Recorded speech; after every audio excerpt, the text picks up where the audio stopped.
Hello everyone! In this video, we're going to learn about port configuration on our switch and how different speed and duplex settings affect packet forwarding in our network. First, let's log in to Switch A using your username and password. Switch A has an IP address of 10.11. Go to Port Setting and click Port Control. Here you can configure Port Description. Label each port for easy identification.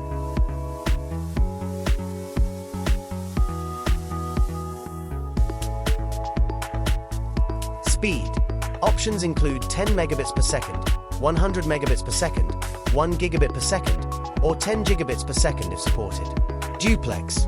Half duplex or full duplex. Flow control. When auto speed is selected, this section shows the flow control capability advertised to the link partner. When a fixed speed is selected, that value is used. The current RX column indicates whether pause frames are obeyed. The current TX column indicates whether pause frames are transmitted. Check the configured column to enable flow control, which is linked to the configured link speed. Maximum frame size range is between 1518 until 9600 bytes. Excessive collision mode. Configure port transmit collision behavior.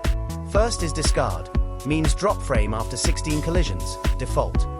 Second is restart, means restart back-off algorithm after 16 collisions. Frame length check. Determines if frames with incorrect ether type length field are dropped. If enabled, frames with payload less than 1536 bytes are dropped when ether type length does not match payload.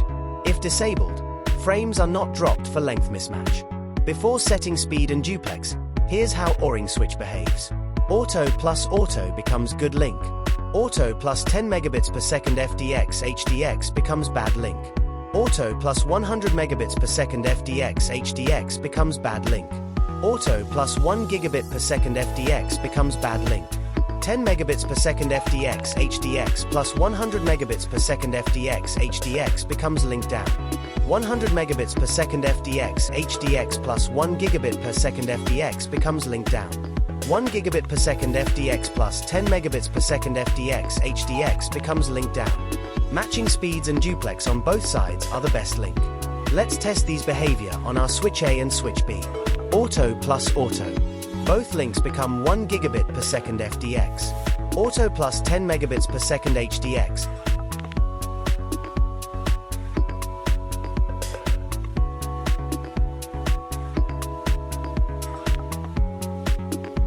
Both links become 10 megabits per second HDX. Auto plus 10 megabits per second FDX.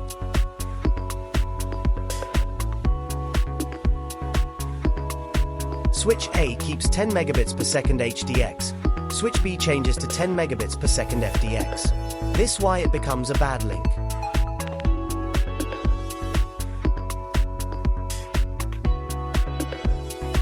Auto plus 100 megabits per second HDX.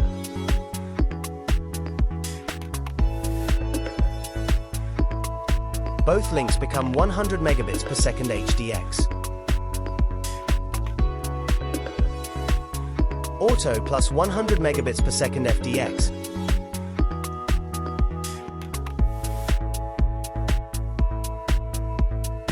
Switch A keeps 100 megabits per second HDX. Switch B changes to 100 megabits per second FDX. This why it becomes a bad link. Auto plus 1 gigabit per second FDX.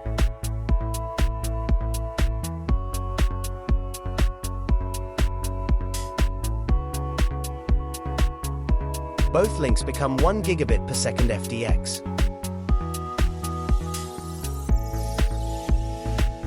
(100 megabits per second FDX plus 10 megabits per second FDX becomes link down because of different speed configuration.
1 gigabit per second FDX plus 100 megabits per second FDX becomes link down because of different speed configuration.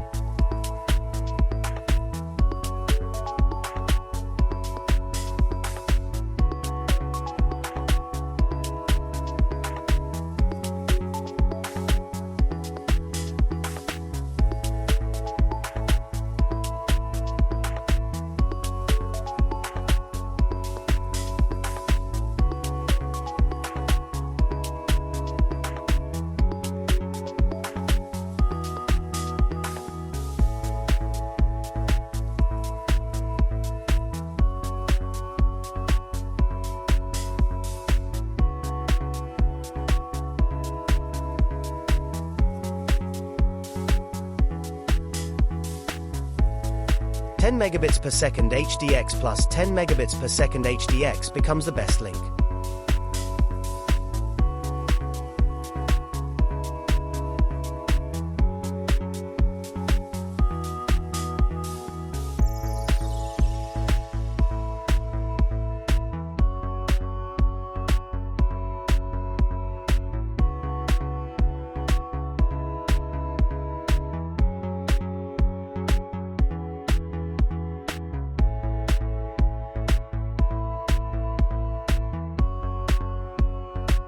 Ten megabits per second FDX plus 10 megabits per second FDX becomes the best link.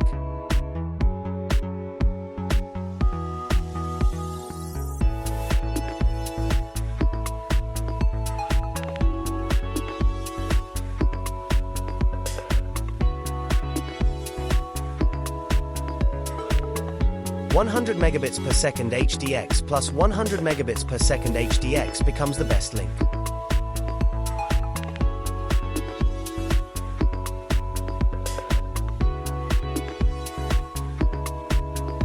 One 100 megabits per second FDX plus 100 megabits per second FDX becomes the best link.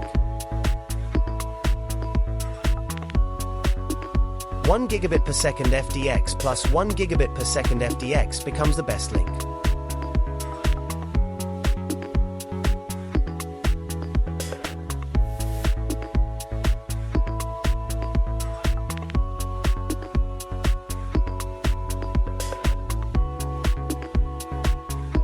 In summary, always configure the same speed and duplex on both connected ports to achieve the best port link performance.